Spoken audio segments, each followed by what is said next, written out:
Hello everyone. Welcome to Arihant Padhaku. And as you all know that I'm Divya, your science educator, and we are here to, make you perfect in science. So basically बच्चे आपको पता है कि हम 9th standard का भी series हमने शुरू कर दिया है और आज हम इस सेशन के अंदर चैप्टर 10 ग्रेविटेशन करने वाले हैं।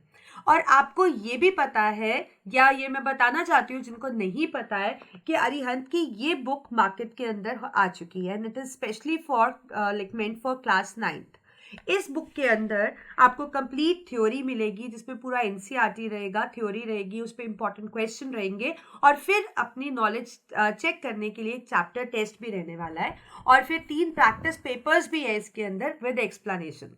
तो अभी इस सेशन के अंदर हम क्या करेंगे, हम काफ़ी इंपॉर्टेंट क्वेश्चंस करेंगे और काफ़ी क्वेश्चंस मैंने इस बुक से भी लिए हैं क्योंकि इस बुक के अंदर हम लोगों ने बहुत ही इंपॉर्टेंट क्वेश्चंस क्रिएट किए हैं और एनसीईआरटी के एग्जाम्पलर के भी कुछ क्वेश्चंस जो कि पेपर में आ सकते हैं उनको हमने इस में रखा है। तो वो क्वेश्चंस आपको आने चाहिए और इस सेशन का आपको पता है कि इस सीरीज़ की खास बात ही ये है कि इस सीरीज़ के अंदर हम आपका डबल बेनिफिट करा रहे हैं क्योंकि हम आपको क्वेश्चंस भी दिखा रहे हैं कि कैसे कैसे क्वेश्चंस टॉपिक पे आ सकते हैं और टॉपिक वाइज कॉन्सेप्ट को भी क्लियर करने की कोशिश कर रहे हैं। तो बेसिकली कॉन्सेप्ट भी और क्वेश्चंस की प्रैक्टिस भी, तो हुआ ना डबल बेनिफिट। तो आज भी इस सेशन के अंदर जैसे हमने एटॉमिक स्ट्रक्चर और एटम्स एंड मॉलिक्यूल्स किया उसी तरीके से हम ग्रेविटेशन भी करेंगे and I want you to be very very attentive ताकि आपको कॉन्सेप्ट समझ आ जाए। तो स्टार्ट करते हैं हम आज का सेशन। तो इस चैप्टर के बच्चे टॉपिक्स है हमारे पास Newton's law of gravitation, gravitational constant, freely falling bodies, acceleration due to gravity, weight and mass, and proof Wm is equal to 1/6 of We. So these all topics I'm going to discuss and believe me जब ये session मैं ख़त्म करूँगी ना तो आपको gravitation में काफ़ी कॉन्फिडेंस हो जाएगा क्योंकि थ्योरी और क्वेश्चंस दोनों आपके क्लियर हो जाएंगे। और अगर आपको कोई डाउट रहता है तो कमेंट सेक्शन तो है ही आपके पास, तो आप वहाँ पे लिखो, मैं उन कमेंट्स को आंसर करूँगी अगर कुछ भी क्वेरी आपको रहती है तो। So let's quickly begin and learn the concepts and also practice the questions. तो पहला टॉपिक हम न्यूटन्स लॉ ऑफ ग्रेविटेशन को डिस्कस करने वाले हैं। तो पहली चीज हमारे पास क्वेश्चन है, state the universal law of gravitation, कि यूनिवर्सल लॉ ऑफ ग्रेविटेशन होता क्या है। अब देखो इस क्वेश्चन के नाम से ही पता लग रहा है कि ग्रेविटेशन मतलब यहाँ पे कुछ ग्रेविटी से रिलेटेड बात होने वाली है और ये यूनिवर्सल लॉ है मतलब ये वर्ल्ड वाइड एक्सेप्टेड है। तो बेसिकली इस क्वेश्चन को मतलब करने के लिए हमें यूनिवर्सल लॉ ऑफ ग्रेविटेशन को मैं आपको समझाती हूँ। तो बेसिकली इसको हम न्यूटन्स लॉ ऑफ ग्रेविटेशन भी कहते हैं या आप इसको यूनिवर्सल लॉ ऑफ ग्रेविटेशन भी बुला सकते हो and it is also given by Sir Isaac Newton, तभी इसका नाम न्यूटन्स लॉ ऑफ ग्रेविटेशन है। अब देखो ग्रेविटी क्या होती है, बेसिकली ग्रेविटी एक ऐसा फोर्स होता है जो आपने देखा कुछ भी चीज़ हम गिरते हैं, अगर मैं इस पेन को ड्रॉप करूंगी तो ये अर्थ की तरफ गिरेगा क्योंकि अर्थ के अंदर एक ऐसा फोर्स है जो चीज़ों को अपनी तरफ अट्रैक्ट कर रहा है, that is the gravitational force या आप कह सकते हो gravity. Gravity is actually is a force which earth exerts on other objects lying on it या फिर उसके ऊपर जो पकड़े भी हुए हैं, तभी चीजें अट्रैक्ट होकर अर्थ की तरफ गिरती है। तो न्यूटन ने ग्रेविटेशन को लेकर एक लॉ स्टेट किया। न्यूटन ने कहा कि यूनिवर्स में जितनी भी बॉडीज है, every body in the universe attract every other body. Suppose कोई भी 2 बॉडी में आपको कह दूं तो कोई भी 2 बॉडी अगर आप यूनिवर्स में कंसिडर करोगे तो उन बॉडीज के बीच में एक अट्रैक्शन है।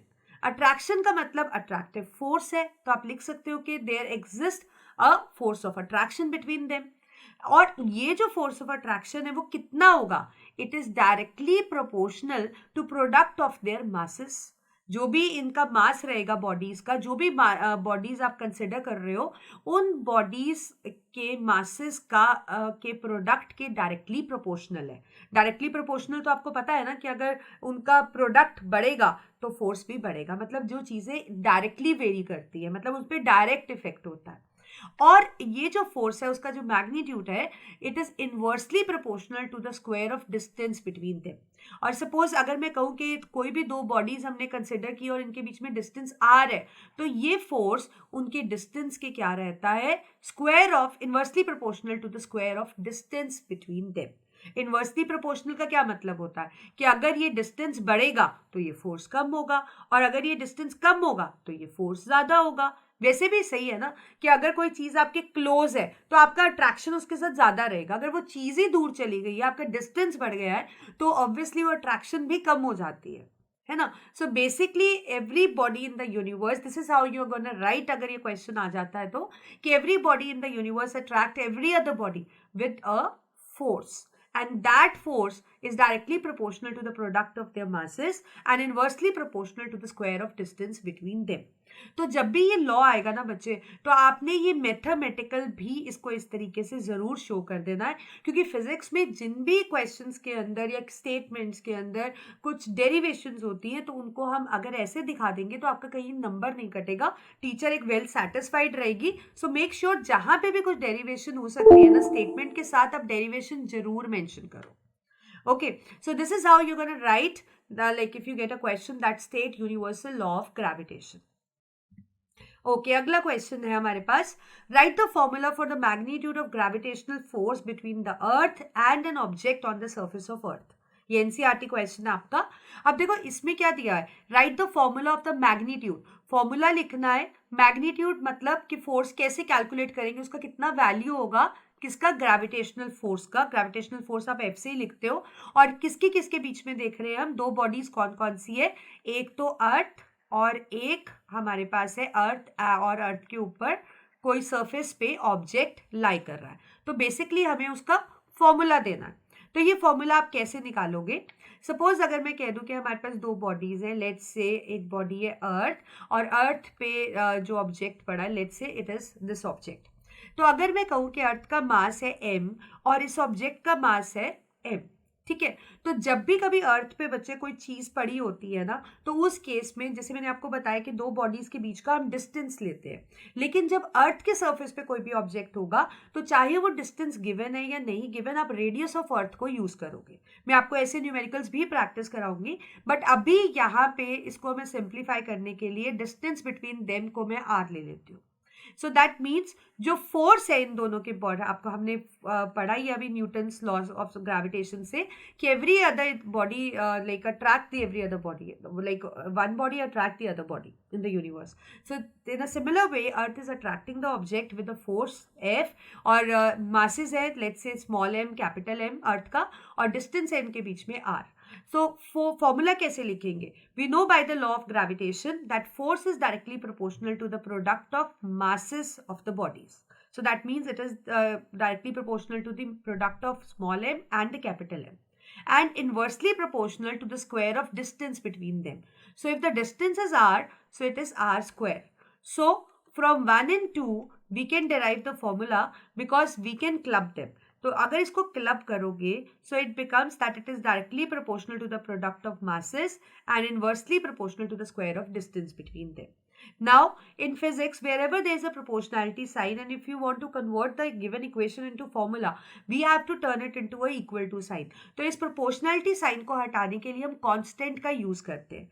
किसी टाइम तो कांस्टेंट का कोई वैल्यू होता है, स्पेसिफिक नाम होता है, और कई बार क्या होता है कि कांस्टेंट का हम सीधा लिख देते हैं, उसको जो रिमूव करके आप जो वेरिएबल यूज करते हो आप लिख देते हो this is constant of proportionality, ठीक है। बट इस केस में जो आप प्रोपोर्शनैलिटी साइन हटाने के बाद कांस्टेंट लगाओगे that would be capital G, ठीक है, और बाकी this is m m over r square. And what is this, this is a constant, and this constant is gravitational constant.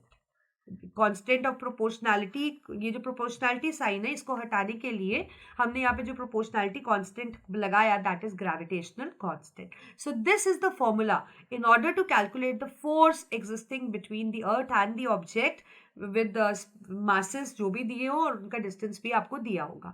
सो इस तरीके से अगर आपको कोई भी दो ऑब्जेक्ट्स दिए जाते हैं, उनके मासेस और उनका डिस्टेंस, और यहाँ पे कैपिटल जी लगाकर हम फोर्स कैलकुलेट कर सकते हैं। Don't get confuse with this capital G, क्योंकि मैं आपको इसका कॉन्सेप्ट भी बहुत जल्दी समझाने वाली हूँ। ओके, तो आ ही गया हमारा अगला question, why is G called a universal constant, कि ये जो जी है इसको यूनिवर्सल कांस्टेंट हम क्यों बुलाते हैं। अब सबसे पहले तो आपको पता लग चुका है कि जो फोर्स है हमारा that is directly proportional to the product of masses of two bodies, divided by square of distance between them. और मैंने आपको बताया कि प्रोपोर्शनैलिटी साइन को जब आप हटाते हो तो हम यहाँ पे कांस्टेंट का यूज करते हैं, and that is capital G. So this capital G is universal constant. अब ये इसको यूनिवर्सल कांस्टेंट क्यों कहते हैं? क्योंकि सिंपल सी बात है कि ये जो यूनिवर्सल कांस्टेंट इसलिए बुलाया जाता है क्योंकि जो जी का वैल्यू होता है, जिसको अभी मैं आपको बताऊंगी, वो फिक्स्ड होता है। जी का वैल्यू बदलता नहीं है, जी का वैल्यू क्या होता है? Fixed, and that is the reason it is called as universal constant. अब इसको हम और समझते हैं। बेसिकली अगर आपसे कोई क्वेश्चन पूछ लेता है दैट व्हाट इज जी, तो आप पहले तो लिख दोगे कि जो जी है that is a gravitational constant. ठीक है, अब कहाँ पे ये यूज हुआ? तो आप कुछ भी दो बॉडीज का एग्जाम्पल ले लोगे, उनके मासेस दे दोगे और आप बता दोगे कि ये जी है। तो जी का फॉर्मूला भी हम निकाल सकते हैं। अगर आप जी को इधर रखो, बाकी आर स्क्वायर को मल्टीप्लाई कर दो और इसको इससे डिवाइड कर दो, so that becomes the formula for the capital G. अब अगर आपको क्वेश्चन आ जाए, जैसे अभी तो था कि कैपिटल जी का वैल्यू कांस्टेंट है इसलिए उसको यूनिवर्सल कांस्टेंट कहते हैं, और इसका जो वैल्यू होता है ना बच्चे, that is 6.67 into 10⁻11 newton metre square पर किलोग्राम स्क्वायर। ये इसका वैल्यू होता है, ये आपको लर्न करना है वैल्यू।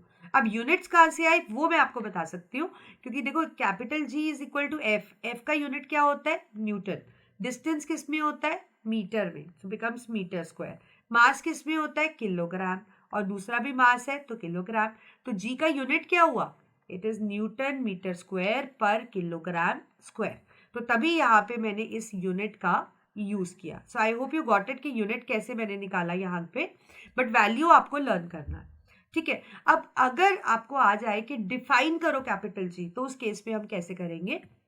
तो उस केस में आप क्या करोगे, जो आपके पास ये फॉर्मूला है F is equal to G m m over r square. So let's assume कि दो बॉडीज जो है, लेट्स से दोनों बॉडीज का मास क्या है? 1 kg। दोनों बॉडी का मास क्या है? 1 kg। एंड लेट्स से उनके बीच में डिस्टेंस है 1 मीटर। तो अगर आप यहाँ पे वैल्यू पुट कर दोगे तो ये सब कुछ 1 हो जाएगा, 1 इंटू 1 ओवर 1 स्क्वायर। तो बेसिकली एफ किसके इक्वल आ जाएगा? जी के। तो आप अगर इसको डिफाइन करना चाहो तो आप कर सकते हो कि ग्रेविटेशनल कांस्टेंट जो है वो न्यूमेरिकली मतलब वैल्यू वाइज इक्वल हो जाता है, कब? फोर्स ऑफ अट्रैक्शन के। और किस केस में? जब दोनों बॉडीज का मास कितना होता है? 1 kg। आपने 1 kg लिया ना, और उनको सेपरेट कर रहे हो आप डिस्टेंस 1 मीटर से। सो एफ बिकम्स इक्वल टू जी। और बाकी फॉर्मूला और यूनिट तो मैंने आपको बता दिया है, और इवन हम वैल्यू भी डिस्कस कर चुके हैं कि वैल्यू इसकी फिक्स रहती है। अब क्योंकि इसकी फिक्स्ड वैल्यू है हर टाइम हर जगह, so that is the reason it is called as universal constant, because its value remains same. So I hope इस एक क्वेश्चन से आपको काफी कुछ समझ आ गया। ग्रेविटेशनल कांस्टेंट क्या है, उसका फॉर्मूला क्या है, उसका वैल्यू क्या है, उसके यूनिट्स कैसे डिराइव करोगे, और उसको यूनिवर्सल कांस्टेंट क्यों कहते हैं। तो एक चीज मैं आपको कहना चाहूंगी कि अगर आपको क्वेश्चन अगर ऐसे आ जाता है why this thing capital G is called as universal constant, तो आप लिख सकते हो कि क्योंकि इसकी वैल्यू है वो हमेशा कांस्टेंट रहती है, वो कभी चेंज नहीं होती है, that is the reason. But आप यहाँ पे इसका फॉर्मूला भी जरूर देना, और साथ में उसको उसकी जो वैल्यू आप जरूर मेंशन करना, और यूनिट्स भी आपके प्रॉपर होने चाहिए उसके साथ। ओके, अगला क्वेश्चन हमारे पास है, how does the force of gravitation between two objects change? जैसे कि मैंने आपको बताया कि कोई भी दो ऑब्जेक्ट्स है तो उनके बीच में फोर्स लगता है ना, फोर्स ऑफ ग्रेविटेशन, वो कैसे चेंज होता है when distance between them is reduce to half, जब डिस्टेंस हाफ कर दिया जाए। तो लेट्स से अगर मैं कहूँ कि इसका मास है m1 और इसका मास है m2, और हम कह देते हैं कि इसके बीच में डिस्टेंस है r। तो अगर ओरिजिनली मैं यहाँ पे इसका एक्सप्रेशन लिखूं तो हमें फॉर्मूला पता है, तो m1 m2 over r square ये रहने वाला है। बट अब आप क्या कर रहे हो, आप उसके डिस्टेंस को हाफ कर रहे हो, उसके डिस्टेंस को क्या कर रहे हो? हाफ। तो जब कभी आपको डिस्टेंस से रिलेटेड दिया हो तो आप इन चीजों को छोड़ दो, आप डायरेक्टली उसका रिलेशन डिस्टेंस के साथ देखो क्या है, इट इज इनवर्सली प्रोपोर्शनल। तो अगर ये आपके पास फर्स्ट स्टेटमेंट हो गई, अब डिस्टेंस अगर आप उसका हाफ कर दो तो ये मतलब क्या हो जाएगा? It becomes half. यही हो गया ना कि ये डिस्टेंस क्या हो गया? डिस्टेंस हाफ हो गया, तो मतलब डिस्टेंस क्या हो गया? 1/4 हो गया। तो ये इसके इन्वर्सली प्रोपोर्शनल है। अगर ये 1/4 हो जाएगा, मतलब ये कम हो रहा है, हाफ हो रहा है, हाफ का स्क्वायर कर दोगे 1/4 हो जाएगा। सो उस केस में फोर्स पे उसका इन्वर्स इफेक्ट होगा। मतलब फोर्स क्या हो जाएगा, force would come out to be 4 times the actual force. Let's say ये एक्चुअल फोर्स था, ये एफ डैश था, तो उस केस में वो क्या हो जाएगा, new force will be 4 times the initial force. कैसे निकाला, इसको आप इस तरीके से भी सॉल्व कर सकते थे। लेट्स से ये आपके पास फर्स्ट केस है, तो अगर आप इसके आर को हाफ पुट कर देते तो ये यहाँ पे आपका हो जाता 1/4 और इसका इफेक्ट इस पे क्या हो जाता, इनवर्स इफेक्ट हो जाता। अगर ये उतने टाइम्स कम हो रहा है तो वो उतने टाइम्स बढ़ रहा है। So it becomes 4 times of F. तो ऐसे क्वेश्चंस को ना बच्चे, अगर आप इस तरीके से न्यूमेरिकली करके दिखाओगे तो वो ज़्यादा जस्टिफाइड होगा। Instead of writing 3-4 lines, it is always preferred if you can show it like this, और इसके बीच में आप कुछ लाइन्स भी ऐड कर सकते हो, जैसे कि let the original force to be this when the distances are, now if it is reduced to half then it becomes this. We know this, that it is inversely proportional to the square of distance, so that means it becomes 1/4 and the new force will become the 4 times of the initial force. So that means it will increase 4 times. समझे? तो इस तरीके से आप अगर इन questions को explain करोगे तो वो बहुत बेटर रहेगा।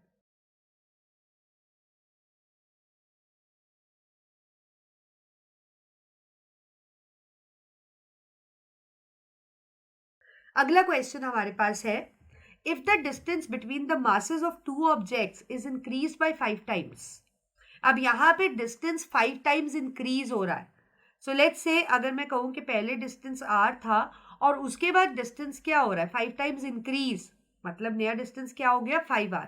सो by what factor would the mass of one of them have to be changed to maintain the same gravitational force. तो मतलब अगर ये r था तो ऑब्वियसली ये 5r हो गया। तो आपको पता है कि अगर ये r था और ये 5r हो गया तो उस केस में जो फोर्स होगा वो इसका ये 1/5 हो जाएगा। मतलब वो 5 टाइम्स हो रहा है तो वो 1/5, मतलब उतने टाइम डिक्रीज हो जाएगा। ठीक है, तो हम कह सकते हैं कि it will become originally 1/5 of the original force. ठीक है, लेकिन आपको ये कहा गया है कि यहाँ पे हम ये चाहते हैं कि उसका फोर्स सेम रहे। अगर हम फोर्स सेम करना चाह रहे हैं तो हम मास को कैसे बदलें, मतलब हम किसी के मास का वन ऑफ देम को कैसे चेंज करें ताकि ग्रेविटेशनल फोर्स क्या रहे, same. Would there be an increase और डिक्रीज इन द सेम, तो क्या वो मास बढ़ेगा या कम करना पड़ेगा हमें। अब आप देखो यहाँ पे ये मैं आपको एक और चीज़ बताना चाहती हूँ कि ये क्वेश्चन ना बच्चे इसी बुक का है, और पेज नंबर आप देखो, if the mass of ये question, if the distance of 2 objects, this is on page number 39.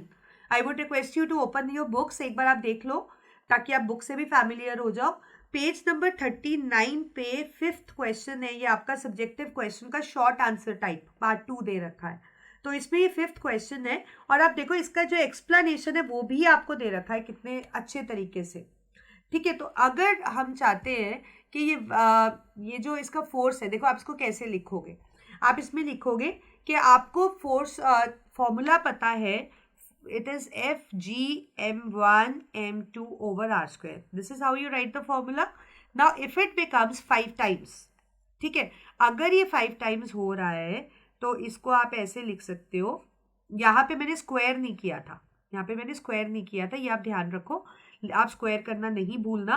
तो यहाँ पे अगर ये 5 टाइम्स हो रहा है सो दैट मीन्स ये इस तरीके से स्क्वायर हो रहा है, तो मतलब 5 का square, so that means it becomes 25, it becomes 25।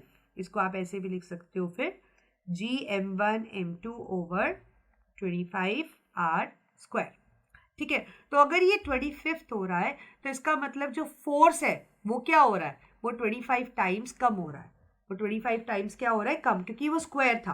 तो आप देखो इसको कैसे लिखोगे, पेज नंबर 44 देखो कि पहले आप लिखोगे according to the universal law of gravitation, आप फॉर्मूला दे दोगे जैसे कि मैंने आपको बताया। तो if the distance between the 2 objects is increase 5 times, ठीक है, तो आप इसको ऐसे भी शो कर दोगे कि 5r स्क्वायर करके उसको 25r स्क्वायर बना दोगे, तो इसका मतलब जो फोर्स है वो कम हो रहा होगा, 25 टाइम्स कम हो रहा होगा। तो अगर आप चाहते हो ये फोर्स सेम हो तो हमें फोर्स को 25 टाइम्स बढ़ाना पड़ेगा। तो इसका मतलब one of the masses should be increased क्योंकि हमें बढ़ाना है उसको, तो हम डिक्रीज तो नहीं करेंगे ना. So one of the masses should be increased by how many times? It should be increased by 25 times. तो आप ऐसे क्वेश्चंस को इस तरीके से लिखकर मैथमेटिकली भी दिखाओ, और साथ में आप ये भी लिखो that we know the formula is this. So putting this thing distance is 5, so the distance, the force decreases by 25 times. But if we want to make the keep the force same, then it means we have to increase the mass, and by how many times? By 25 times. Then only the force will remain same, because otherwise it is getting decreased by 25 times. Okay, so this is how you have to attempt. So please make sure that you remember कि force जो है वो directly proportional है product of masses, क्योंकि ऐसे questions इन्हीं relation से होंगे, and it is inversely proportional to the square of distance between them. अगला क्वेश्चन है हमारे पास, what is the importance of universal law of gravitation? Universal law of gravitation का, जो कि आपने लॉ पढ़ा कि हर बॉडी यूनिवर्स में दूसरी बॉडी को अट्रैक्ट कर रही है with a force which is directly proportional to the product of masses and inversely proportional to the square of distance between them. तो ये जो लॉ है ये कहाँ पे होल्ड कर रहा है, या इसकी वजह से क्या क्या चीजें आपको देखने को मिल रही है. So basically it can also be asked as application of gravitational force or importance. So it leads to formation of tides. इसी की वजह से जो आपकी high tide, low tide होती है, it is because of this only. It holds atmosphere at place. It keeps the moon in orbit around earth और earth in orbit around sun. जो proper उनके orbits रह रहे हैं, that is just because of the gravitational force. And also it brings the rain back to the earth after evaporation. And it helps keeping the feet on the ground and much more. Much more का मतलब other than this बहुत से application है gravitational force के. तो इस book के अंदर आपको ये फोर्थ क्वेश्चन के अंदर दिया गया है पेज नंबर 43 पे, और इसका एक्सप्लेनेशन भी है. तो यहाँ पे इसका इंपॉर्टेंस दिया गया है, the force that bind us to the earth, क्योंकि अर्थ की वजह से ही मतलब ग्रेविटेशनल फोर्स की वजह से ही you are there on earth. The motion of moon around earth we have discussed. The motion of planets वो भी अपने specific orbit में है. Tides we have done. The flow of water in rivers is also due to gravitational force. So apart from this मैंने आपको कुछ और भी बता दिए हैं, तो आप make sure कि आप ये सारे learn कर लो. Okay, अगला numerical based question है इसके ऊपर. Calculate the force of gravitation between the earth and the sun. तो हमें force calculate करना है यहाँ पे, और दो चीजें हैं, एक अर्थ और एक आपका सन. ठीक है, और यहाँ पे दिया है कि दोनों के बीच का डिस्टेंस दे रखा है आपको. So that means r is given 1.5 into 10⁻11 metres. दोनों के मासेस भी दिए. लेट्स से मास ऑफ अर्थ को ME लिख लेते हैं, 6 into 10⁻24 kg, और मास ऑफ सन भी दिया है आपको 2 into 10⁻30 kg. बहुत सिंपल क्वेश्चन है. तो सबसे पहली एडवाइस तो इस क्वेश्चन को लेके मैं ये देना चाहूँगी कि ऐसे क्वेश्चंस में सबसे पहले आप लिखने के बाद यूनिट्स को ज़रूर चेक किया करिए, क्योंकि कई बार यूनिट्स में गड़बड़ होती है. अगर वो सेम यूनिट्स नहीं होंगे तो आपका क्वेश्चन पूरा गलत हो जाएगा. बट यहाँ पे यूनिट्स बिल्कुल सही है, तो हम डायरेक्टली फॉर्मूला लगाते हैं. F is equal to G ME 10 mass of sun divided by R square. तो यहाँ पे फोर्स निकालने के लिए F is equal to G का value 6.67 into 10⁻11, mass of earth 6 into 10⁻24, mass of sun 2 into 10⁻30, और फिर R का square. So it becomes 1.5 into 10⁻11 का होल स्क्वायर. तो इसको जब आप सॉल्व करोगे बच्चे, तो इसका जो आपका आंसर आएगा, it would be, this question number is 6 in your this thing book on और इसका explanation 44 पेज पे ही है. तो जब आप इसको सॉल्व करोगे, the answer that is the force will come out to be 3.6 into 10⁻22, और आपको पता है फोर्स का यूनिट क्या होता है, Newton. So the answer would be this. अच्छा, एक चीज़ मैं आपको बताना चाहूँगी, बहुत सारे बच्चों को ये कैलकुलेशन मुश्किल लगती है. तो ये कैलकुलेशन करने के लिए आप 10 की पावर्स को अगर पहले सिंप्लीफाई कर लोगे और फिर बाद में बच्चे जो आपके पास न्यूमेरिकल वैल्यूज़ है उनको कर लोगे, तो वो काफ़ी ईजी रहेगा आपके लिए. तो सबसे पहले ऐसे कैलकुलेशंस को करने के लिए डेसिमल रिमूव करा करिए. और एक और चीज़, इसमें कई बच्चे आर स्क्वायर करना भूल जाते हैं, तो उसको आप याद रखना कि आर स्क्वायर ज़रूर करना है आपको. तो चाहे इसको स्क्वायर ना करके आप इसको ही 2 बार लिख दो, दैट वुड बी बेटर. और फिर पहले 10 की पावर्स को अलग कर लो, या पहले डेसिमल्स हटा लो, फिर 10 की पावर्स को सॉल्व कर लो, और फिर बचे हुए हिस्से को सॉल्व करके 10 की पावर के साथ लिख दो तो वो आपको ईजी रहेगा कैलकुलेशन करना। ओके, अगला question, what is the magnitude of gravitational force between the earth and a 1 kg object on its surface?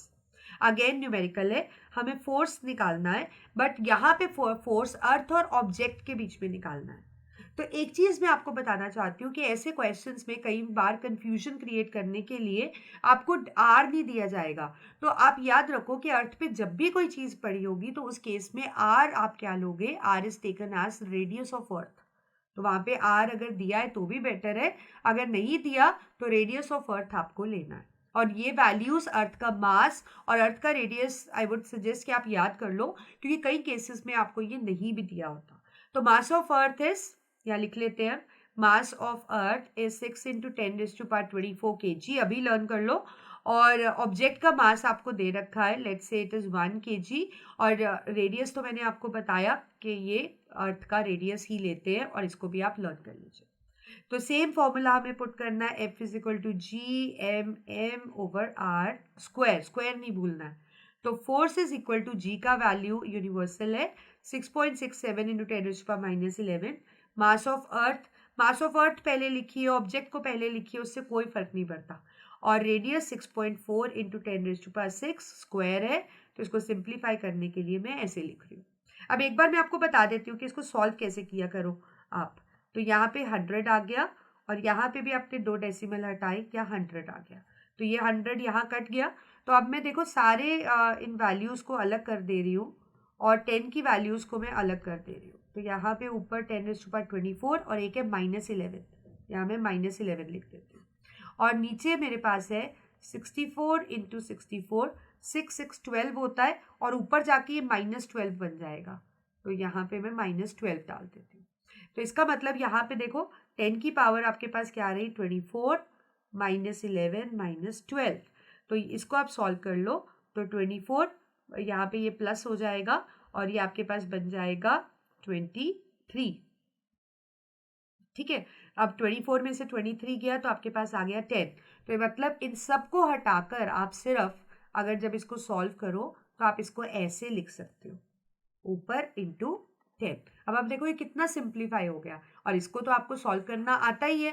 तो अब इसको अगर आप सॉल्व करोगे तो ये भी क्वेश्चन आपका इसी एनसीईआरटी का है, लेकिन इस बुक के अंदर गिवन है। This is on page number again 44, 7th question है। तो इसको सॉल्व करने के बाद it will come out to be approximately 9.8 newton. तो इसका आंसर क्या रहने वाला है फोर्स का, क्या लिख देती हूँ, force comes out to be 9.8 newton. तो आई होप आपको समझ आया कि किस तरीके से डेसिमल्स हटा के 10 की पावर्स को सॉल्व करना और कैलकुलेशन को ईजी कर देना। ओके, अगला question again Newton's law of gravitation पे। Earth and moon are attracted to each other by gravitational force. Earth और मून, आपको यहाँ पे दो चीजों की बात हो रही है कि अर्थ और मून दोनों ही अट्रैक्ट हो रहे हैं, मतलब उनके बीच में अट्रैक्शन है bye gravitational force. Does the earth attract moon with a greater force than or a smaller or the equal force with which the moon attracts the earth? तो बेसिकली आपको बोला गया इस क्वेश्चन में कि अर्थ मून को attract कर रहा है एक फोर्स के साथ, और मून भी अर्थ को अट्रैक्ट कर रहा है एक फोर्स के साथ। तो क्या आपको लगता है कि अर्थ का जो फोर्स ऑफ अट्रैक्शन है वो मून की तरफ ज्यादा है, या मून का ज्यादा है, या अर्थ का कम है, या मून का कम है? और हमें इसका रीजन भी बताना है। तो इसको मैं सिंप्लीफाई कर देती हूँ कि कभी भी कोई बॉडी अगर दूसरी बॉडी को अट्रैक्ट कर रही है एक फोर्स के साथ, तो दूसरी बॉडी भी उस पर equally force of attraction exert कर रही है। मतलब दोनों बॉडीज एक दूसरे की तरफ जो अट्रैक्शन है वो सिमिलर है। ठीक है, तो ये चीज आपने याद रखनी है कि whenever one body attracts the other body with a force say F, then the other body also attracts it by exerting the same force, that is F. तो मतलब जो ग्रेविटेशनल फोर्स है आपका, वो एक बॉडी जो सेम लगा रही है तो दूसरा भी सेम लगा रही है। तो देखो पेज नंबर 44 पे इसका एक्सप्लेनेशन दिया है। Whenever two objects attract each other, then gravitational force of attraction applied by first on the second is same as the force applied by second on the first. So that means both Earth and Moon exert same force. They are exerting the same force of attraction on each other. So this is how ऐसे questions में confuse नहीं होना है, और simple से questions है, बस समझना है कि क्वेश्चन में, क्योंकि थोड़ा ट्रिकी लग रहा है लैंग्वेज, बट क्वेश्चन बहुत बहुत ईजी है. So these are the facts which we have to learn. अगला क्वेश्चन हमारे पास है, prove that if the earth attract two bodies placed at the same distance from the center of earth with equal force, then their masses will be same.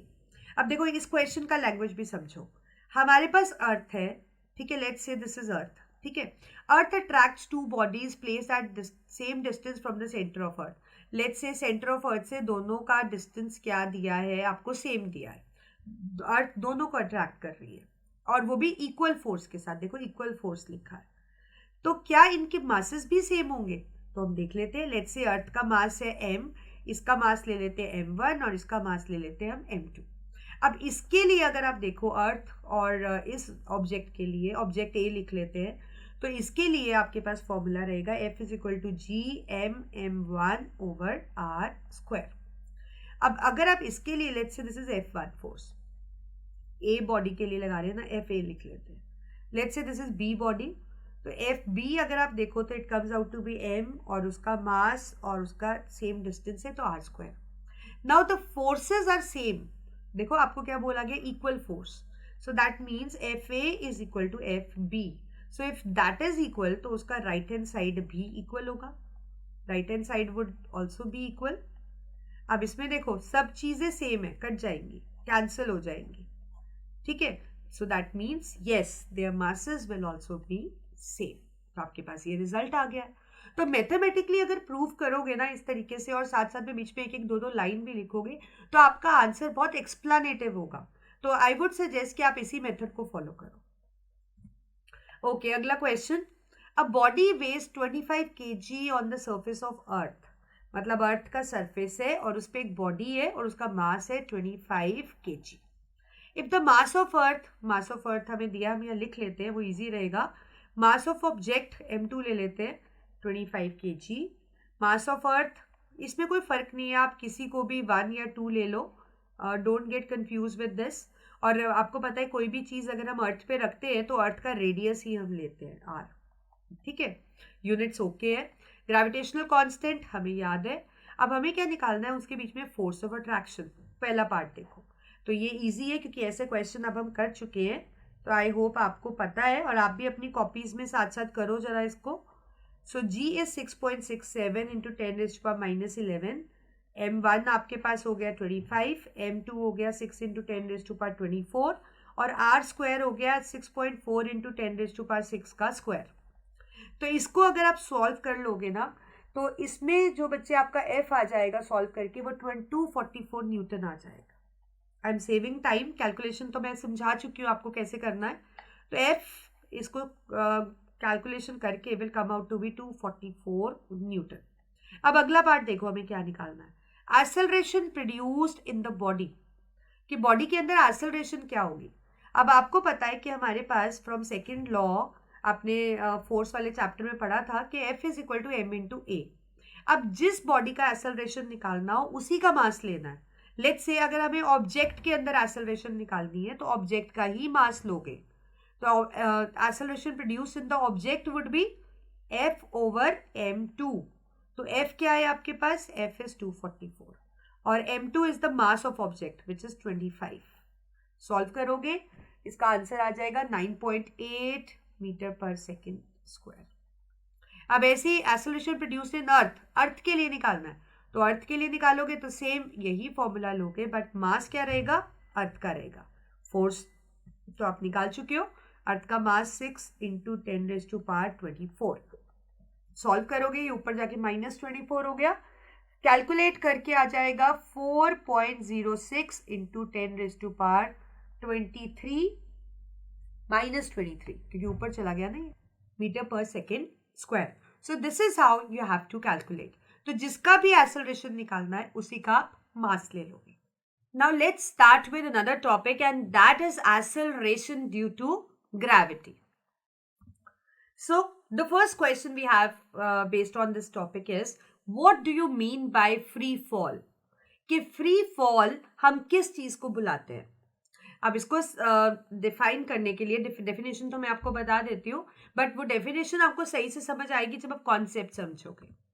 अब देखो, कई bodies हमने ऐसी देखी है कि जो गिरती है उन पे सिर्फ ग्रेविटी का ही इन्फ्लुएंस लगता है, उनको हम फ्रीली फॉलिंग बॉडीज कहते हैं, और उनका जो फॉल होता है that is called as free fall, right.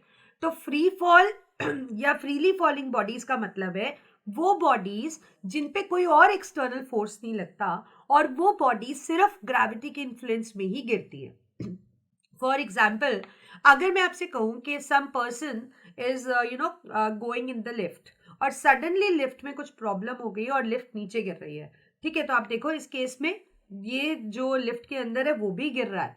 So in that case इस पे कोई और फोर्स एक्ट नहीं कर रहा, सिर्फ इन पे कौन सा फोर्स एक्ट कर रहा है, that is the gravitational force. So whenever like there are bodies, or whenever there is a fall, when no other external force acts other than the gravitational force, then those bodies are called as freely falling bodies.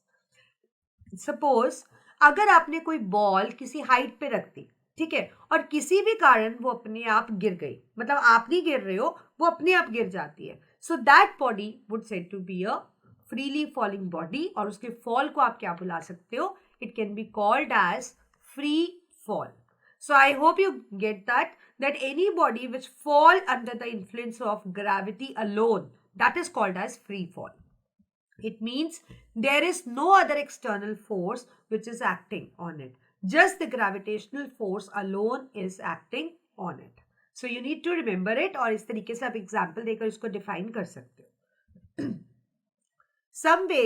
Same way अगर people, जैसे मैंने आपको बताया कि कोई लोग अगर lift में ट्रैवल कर रहे हैं और किसी रीजन से लिफ्ट गिर जाती है, तो उस केस में उन लोगों को भी आप क्या कहते हो, फ्रीली फॉलिंग, या they also come in the category of उनका मोशन ऑफ फ्री फॉल बोल सकते हो। Okay, next question, what do you mean by acceleration due to gravity. अब एक्सेलरेशन ड्यू टू ग्रेविटी क्या होती है? अब इस क्वेश्चन का मैं आपको मतलब समझाती हूँ। एक्सेलरेशन आप पढ़ चुके हो, it is rate of change of velocity, it is the rate of change in velocity, है ना। एंड ड्यू टू ग्रेविटी मतलब ग्रेविटेशनल फोर्स की वजह से। अब कोई भी चीज अगर गिरती है तो ऑब्वियसली उसका rate of change in velocity तो होता ही है। अगर rate of change in velocity होता है तो मतलब उसका एक्सेलरेशन होता है। So this is what is acceleration due to gravity. So basically आप कह सकते हो कि जो फ्रीली फॉलिंग बॉडीज होती है, जो कि सिर्फ ग्रेविटी के इन्फ्लुएंस में ही गिरती है, उनके अंदर जो एक्सेलरेशन होता है, उनके अंदर जो rate of change in velocity होता है, that is called as acceleration due to gravity. अब सपोज मैं आपसे कहूँ कि ये बॉल कहीं पड़ी है और अपने आप गिर गई, मतलब फ्रीली फॉलिंग बॉडी की कैटेगरी में आ रही है ये, क्योंकि इसको हमने नहीं गिरा, वो अपने आप गिर गई है। तो उस केस में इसमें जो एक्सेलरेशन प्रोड्यूस होगी that is called as acceleration due to gravity, क्योंकि कोई और एक्सटर्नल फोर्स तो लग नहीं रहा जो इसके अंदर एक्सेलरेशन प्रोड्यूस कर रहा है। वो एक्सेलरेशन किसकी वजह से प्रोड्यूस हो रही है, सिर्फ और सिर्फ ग्रेविटी की वजह से या ग्रेविटेशनल फोर्स की वजह से। और जो फ्रीली फॉलिंग बॉडी की एक्सेलरेशन है, सिर्फ उसी को आप एक्सेलरेशन ड्यू टू ग्रेविटी बुलाते हो। अदरवाइज जो नॉर्मली आप किसी पे फोर्स लगाते हो और उसमें rate of change in velocity होता है, that is just the acceleration, but in freely falling bodies it is acceleration due to gravity. अगला क्वेश्चन, ग्रेविटेशनल फोर्स सारे ऑब्जेक्ट्स पे लगता है और in proportion to their masses. हाँ, हमने पढ़ा था अभी, आपके जो फोर्स है that is directly proportional to the product of their masses, right. So why a heavy object does not fall faster than a light object. मतलब अगर ग्रेविटेशनल फोर्स मासेस के हिसाब से लग रहा है तो हेवी ऑब्जेक्ट पहले क्यों नहीं गिर जाता लाइट ऑब्जेक्ट के। तो इसको समझाने के लिए मैं आपको एक एक्टिविटी के अकॉर्डिंग समझाती हूँ इसको। अब देखो, सपोज हमने दो बॉल्स ली, ठीक है, और like we are throwing two balls of same mass from a same height. एक सेम हाइट से हम दो बॉल्स को गिरा रहे हैं। सो हम ये देखेंगे कि जो दोनों बॉल्स हैं वो सेम टाइम पे गिरेंगी। क्यों? क्योंकि उनके मासेस क्या थे, सेम थे, ठीक है। सो इसका मतलब दोनों सेम टाइम पे गिरी और उनके अंदर सर्टेन एक्सेलरेशन थी, कुछ भी एक्सेलरेशन उनके अंदर थी। बट अगर आप एक लाइटर बॉल ले लो और एक हेवियर बॉल ले लो और आप उनको सेम हाइट से गिराओ, तो आप क्या देखोगे, जो हेवी बॉल है वो पहले पहुंचेगी ग्राउंड पे और लाइटर देर से पहुंचेगी। क्यों? क्योंकि जिसका मास ज्यादा होगा उसमें एक्सेलरेशन प्रोड्यूस ज्यादा होगी।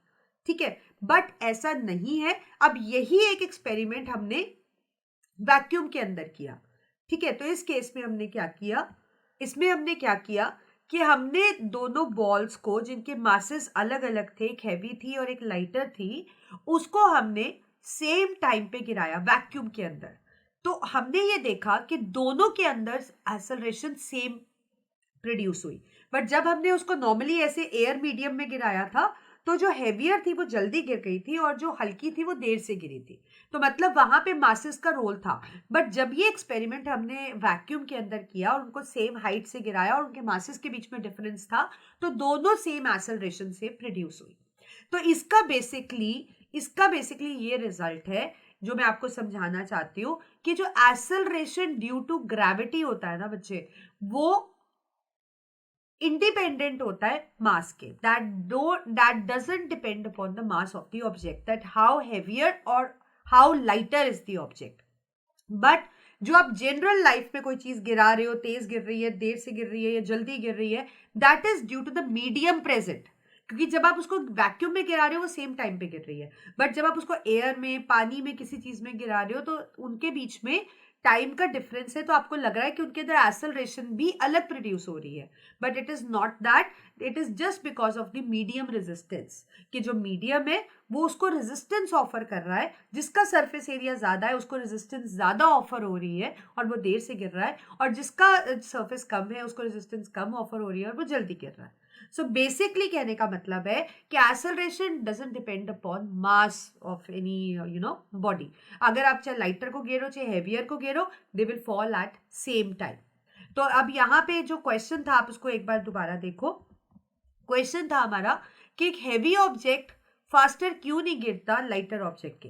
तो आप उसमें क्या लिखोगे, this is because acceleration due to gravity is same for all objects, right, और that is independent of mass. मतलब वो मास ऑफ बॉडी पे, ऑब्जेक्ट पे डिपेंड नहीं करती है।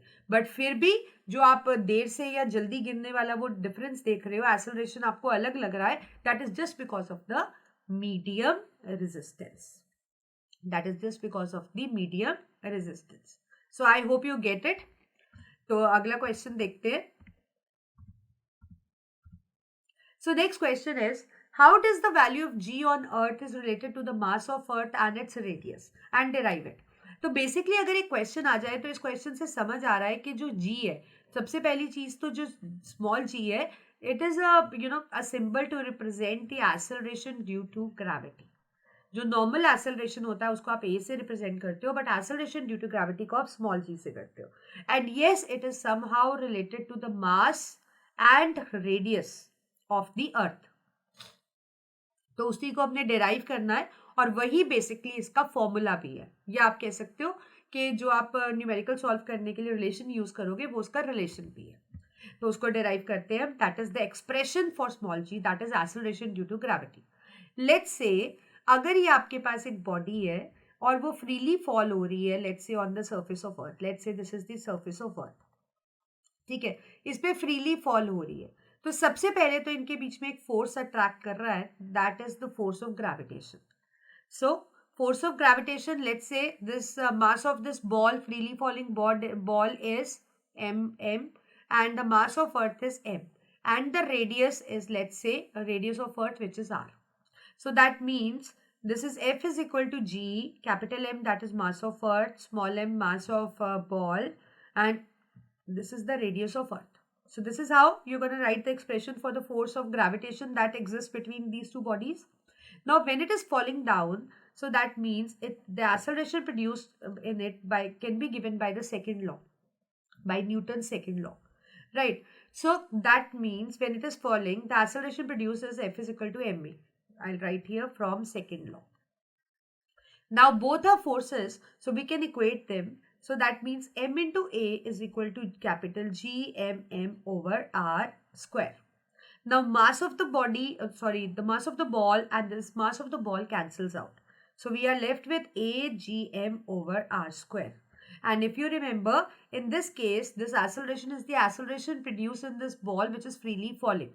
So it is represented by small g. So we can replace this A by small g, and this becomes the expression or the a formula to calculate acceleration due to gravity on any planet.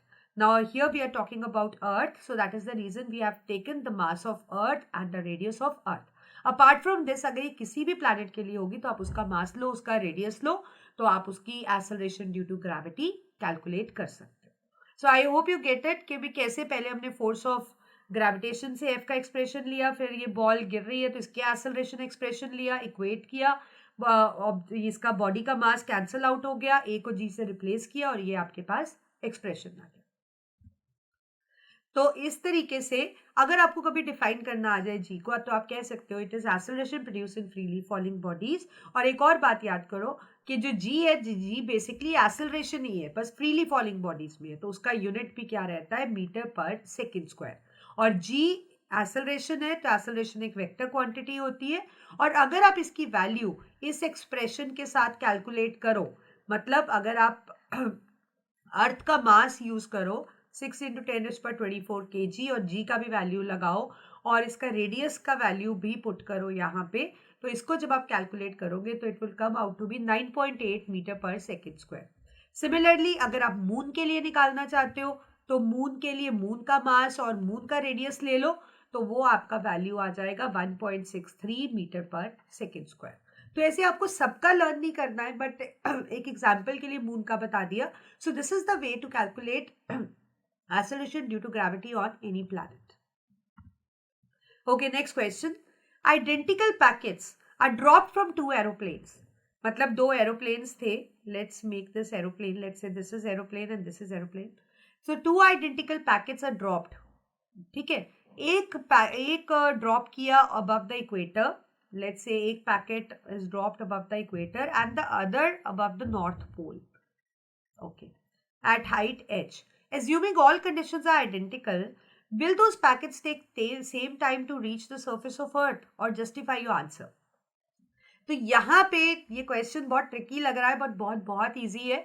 तो मैं आपको बता दूं कि acceleration due to gravity जो होती है ना, वो अर्थ पे 9.8 मीटर पर सेकेंड स्क्वायर होती है, जो मैंने आपको बताया.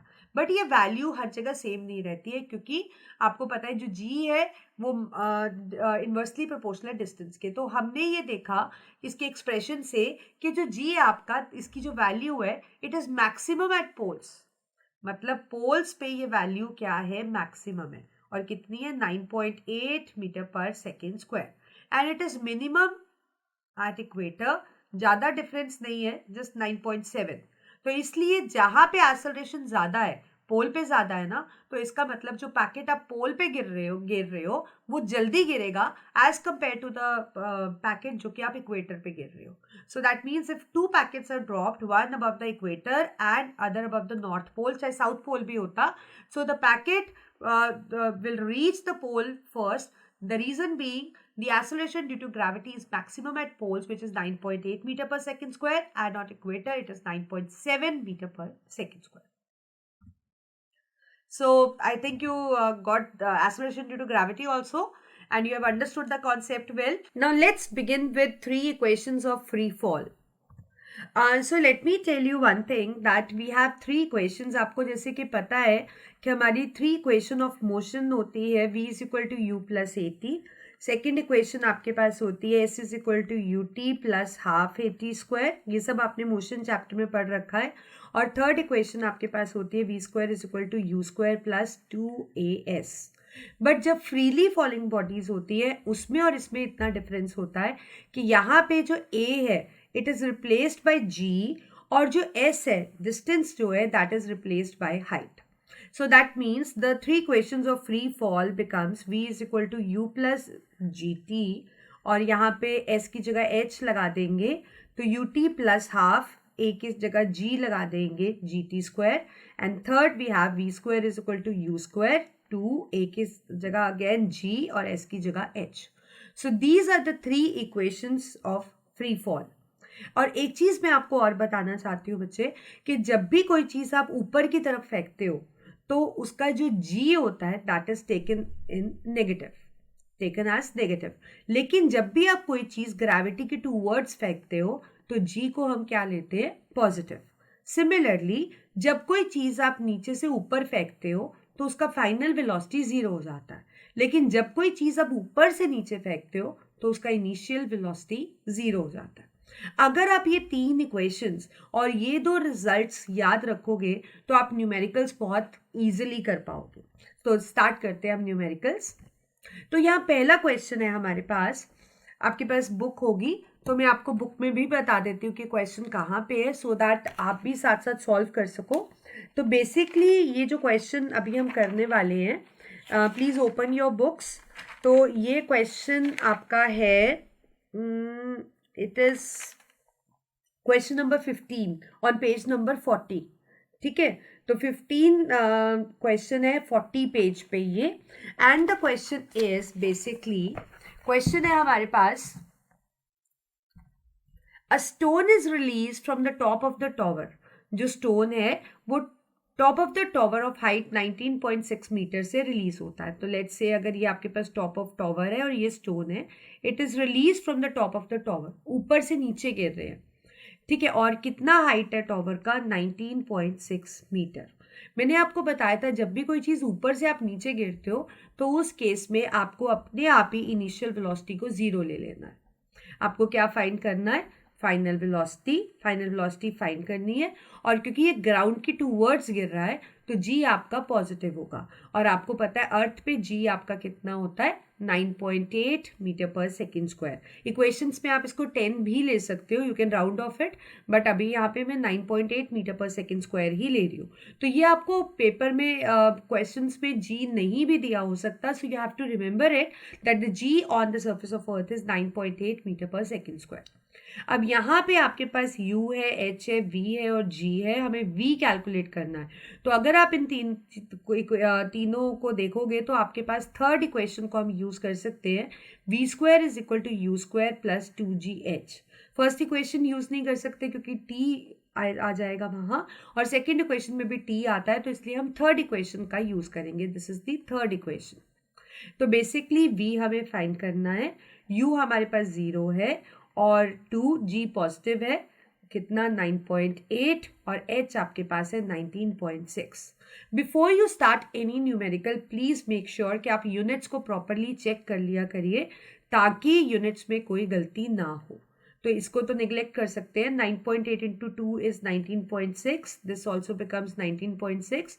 तो यहाँ पे हम इसका रूट ले लेंगे, और जब इसका आप रूट लोगे तो it will come out to be 19.6 meter पर सेकेंड, क्योंकि ये आपका वेलोसिटी है। So I hope you got it कि किस तरीके से आपको यहाँ पे वेलोसिटी हमने थर्ड इक्वेशन को यूज करके सॉल्व की। ओके, अगला क्वेश्चन है, again this is the on the same page 17th question, नहीं 17th नहीं, ये आपका 19th क्वेश्चन है। 19th question, A firecracker is fired and it rises to a height of 1000 metre. एक फायर क्रैकर फायर किया और वो कितने हाइट तक पहुंचा, सीधा हाइट लिख लेते हैं 1000 metre. Find the velocity by which it was released. तो इसका मतलब कौन सी वेलोसिटी से उसको रिलीज किया था, तो दैट मीन्स हमें यहाँ पे उसकी इनिशियल वेलोसिटी ही फाइंड करनी है। ठीक है, तो it rises to the maximum height, तो ऑब्वियसली वहां पे उसका फाइनल वेलोसिटी क्या हो जाएगा, 0। तो और अब ऊपर की तरफ जा रहा है फायर क्रैकर, ऑब्वियसली ऊपर हाइट पे फायर कर रहे हो आप, तो इसमें जो जी है वो आप अगेंस्ट ग्रेविटी जाएगा, तो we will take it as minus 9.8 metre पर सेकेंड स्क्वायर। अब यहाँ पे सबसे पहले फर्स्ट केस को सॉल्व कर रही हूँ मैं, आपको इनिशियल वेलोसिटी निकालनी है, इट वाज रिलीज्ड मतलब इनिशियल। तो h, u, v और g को यूज करते हुए हम यहाँ पे इक्वेशन थर्ड ही यूज कर लेते हैं, v square is equal to u square plus 2gh। First और सेकेंड नहीं कर सकते क्योंकि आपको टाइम नहीं दिया है यहाँ पे, तो जो चीज़ आपको दी है उसी को ध्यान में रखते हुए ना बच्चे आपको इसको इक्वेशंस डिसाइड करनी है कि आपको कौन सा इक्वेशन यूज करना है। अब यहाँ पे आप देखो, इसको जब आप सॉल्व करोगे तो u को आप इधर ले आओ, सो it becomes minus u square, और यहाँ पे भी ये आपका पूरा माइनस में जाने वाला है टर्म, इंटू 2 इंटू 9.8 इंटू 1000। तो बेसिकली माइनस माइनस कट जाएगा और जब आप इसको सॉल्व करोगे तो इसका आंसर आपके पास आ जाएगा, you will come out to be 140 meter पर second. So this is how you will find the U. अब नेक्स्ट चीज में पार्ट में हमें टाइम भी निकालना है कि हाईएस्ट पॉइंट पे पहुंचने के लिए कितना टाइम लगेगा। अब हाईएस्ट पॉइंट पे टाइम तो हमारे पास u भी है, और तो आप सेकेंड और फर्स्ट इक्वेशन दोनों लगा सकते हो, बट कैलकुलेशन को सिंप्लीफाई करने के लिए मैं फर्स्ट इक्वेशन को यूज कर रही हूँ। v is equal to u plus g t. Highest point है तो v तो आपका 0 है, u हम सॉल्व कर चुके हैं 140, और g आपको पता है -9.8, और टाइम हमें निकालना है। So it comes out to be, यहाँ लिख देती हूँ मैं, इसको इधर ले जाएंगे तो -140 and this is -9.8 t। Minus minus cut जाएगा तो t would be equal to 140 upon 9.8। So basically 1400 divided by 98, तो it comes out to be 14.28 seconds. यहाँ भी लिख दे रही हूँ कि हमारा आंसर कितना आने वाला है यहाँ टाइम का, 14.28 सेकेंड्स। तो इस क्वेश्चन की एक मेजर चीज याद रखनी है, जब भी कोई चीज बच्चे हाईएस्ट पॉइंट पे जाती है तो उसका फाइनल वेलोसिटी 0 होता है और जी नेगेटिव होता है। अगर आप इन दो चीजों को निग्लेक्ट कर दोगे तो आप ये क्वेश्चन सॉल्व नहीं कर पाओगे। सो मेक श्योर कि ये जो फैक्ट्स मैंने आपको समझाए थे वो आपको याद रहे।